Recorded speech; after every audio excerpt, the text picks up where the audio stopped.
தங்க விலை தினம்தோறுமே புதிய உச்சங்களை தொட்டுட்டு இருக்கு. இதோட வெள்ளி விலையும் சற்று மெல்லிய வேகத்தில் உயர்ந்துட்டு இருக்கு. இந்த சூழ்நிலையில் வெள்ளி தங்கத்துக்கு இணையான மிளறக்கூடிய வாய்ப்பு இருக்குதா அப்படின்ற கேள்வியும் நம்ம எல்லாருக்கும் எழுந்துட்டு இருக்கு.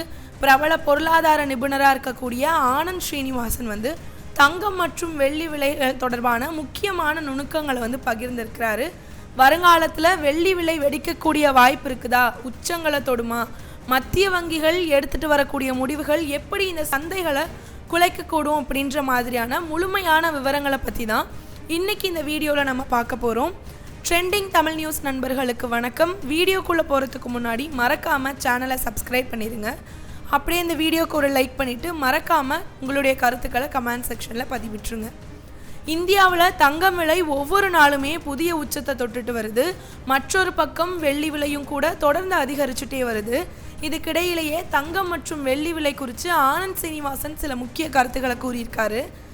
நம்முடைய நாட்டில் தங்க விலை அப்படின்றது கடந்த சில நாட்களாகவே தாறுமாறாக உயர்ந்துட்டு இருக்கக்கூடிய ஒரு விஷயமா இருக்குது. இடையில் ஓரிரு நாட்கள் குறைஞ்சாலுமே கூட பெரும்பாலான நாட்கள் தங்க விலை தொடர்ந்து அதிகரிச்சுட்டே வருது. இதே ரேஞ்சில் போச்சு அப்படின்னா மிக விரைவிலேயே 1 கிராம் தங்கம் விலையே 10,000 தாண்டக்கூடும் அப்படின்னும் சொல்கிறாங்க. சென்னையில் நேற்றைய முன்தினம் 22 கேரட் தங்கம் 1 கிராமுக்கு ரூபாய் 35 குறைந்து ரூபாய் 8,720க்கு விற்பனை செய்யப்படுகிறது. அதே போல் 24 கேரட் தங்கம் 1 கிராமுக்கு 33 ரூபாய் குறைந்து ரூபாய் 9,518க்கு விற்பனை செய்யப்படுகிறது. அதே போலவே வெள்ளி விலையும் கூட கடந்த சில காலமாகவே கணிசமாக உயர்ந்துட்டு தான் வருது.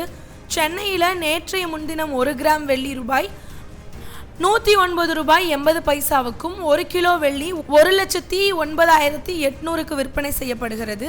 இதுக்கிடையிலேயே நெட்டிசன்கள் தங்கம் டு வெள்ளி விகிதம் அப்படின்ற ஒன்று முன் வைக்கிறாங்க. அதாவது 1 அவுன்ஸ் தங்கத்தை வாங்க நமக்கு எவ்வளவு அவுன்ஸ் வெள்ளி வேணும் அப்படின்றது தான் இந்த விகிதமாக இருக்குது. 1980களில் இந்த தங்கம் வெள்ளி விகிதம் 17:1 இருந்துச்சு. ஆனால் இப்போது 80:1 அதிகரிச்சிருக்கு. இதனால் வரக்கூடிய நாட்களில் தங்கம் விலைகள் காட்டிலுமே வெள்ளி விலை ஜெட் வேகத்தில் உயரும் அப்படின்னும் தங்கம் வெள்ளி விகிதம் குறையும் அப்படின்னும் சிலர் குறிப்பிட்டிருக்கிறாங்க. இதுக்கிடையில் பிரபல பொருளாதார வல்லுநராக இருக்கக்கூடிய ஆனந்த் ஸ்ரீனிவாசன் இது குறித்து விளக்கம் அளிச்சிருக்கிறாரு. தங்கம் வெள்ளி ரெண்டுக்கும் இருக்கக்கூடிய வேறுபாடுகள் குறித்தும் விளக்கியிருக்கிறார் அவர். வெள்ளி விலை அதிகரிக்குமா அப்படின்றது குறித்தும் விளக்கியிருக்கிறாரு. இது தொடர்பாக அவர் தன்னோட யூடியூப் சேனலில் தங்கம் அதிகரிக்கக்கூடிய அளவுக்கு வெள்ளி அதிகரிக்காது, சிலர் தங்கம் வெள்ளி விகிதம்னுலாம் சொல்லுவாங்க, அதில் எனக்கு பெரிய நம்பிக்கை எதுவும் கிடையாதுன்னும், வெள்ளியை எந்த ஒரு நாட்டுடைய மத்திய வங்கியும் வாங்காது, இந்த விகிதம் எல்லாம் 100:1 வரைக்கும் கூட போகலாம். தங்கத்துக்கு பணத்துக்கும் தொடர்பு இருக்குது, அதே நேரம் வெள்ளிக்கும் பணத்துக்கும் தொடர்பு இல்லை. கடந்த 100 ஆண்டுகளுக்கு முன்னாடி லிங்க் இருந்தது உண்மைதான். ஆனால் ஏன்னா அப்போது சில்வரையுமே தங்கமாக தான் கருதுனாங்க. தங்கம் வெள்ளி அப்படின்னு ரெண்டையும் அப்போது கரன்சியாகவும் கருதுனாங்க. தங்கம் வெள்ளி அப்படின்னு ரெண்டையுமே அப்போது கரன்சியாகவும் கருதி இருந்தாங்க. குறிப்பாக இந்தியாவில் வெள்ளி கரன்சியாகவும் கருதப்பட்டுச்சு.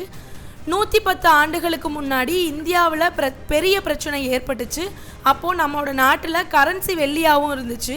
வெள்ளி விலை அதிகரித்த நிலையில் பலருமே கரன்சியாக இருந்த வெள்ளி காயினை உருக்கி வெள்ளியாகவும் விற்றுட்டு இருந்தாங்க, வெள்ளியாகவும் விற்க ஆரம்பித்தாங்க. அதுக்கப்புறமா பிரிட்டனுடைய லார்ட்கின்ஸ் இந்த பிரச்சனைகளை சமாளித்தார். இது போல் பிரச்சனை வந்தால் நம்முடைய நாட்டில் வெள்ளிக்கும் கரன்சிக்கும் இடையேயான தொடர்பை கட் ஆகிறது. தங்கத்தை உலக நாடுகளில் மத்திய வங்கியும் வாங்குவோம், ஆனால் வெள்ளியை எந்த ஒரு நாடுமே வாங்காது. புழக்கத்தில் இருக்கக்கூடிய பணத்துடைய எண்ணிக்கை அதிகரிக்கக்கூடிய நிலையில் தங்கத்துக்கும் வெள்ளிக்கும் இடையேயான கோப்பும் அதிகரிச்சுட்டே வரும்.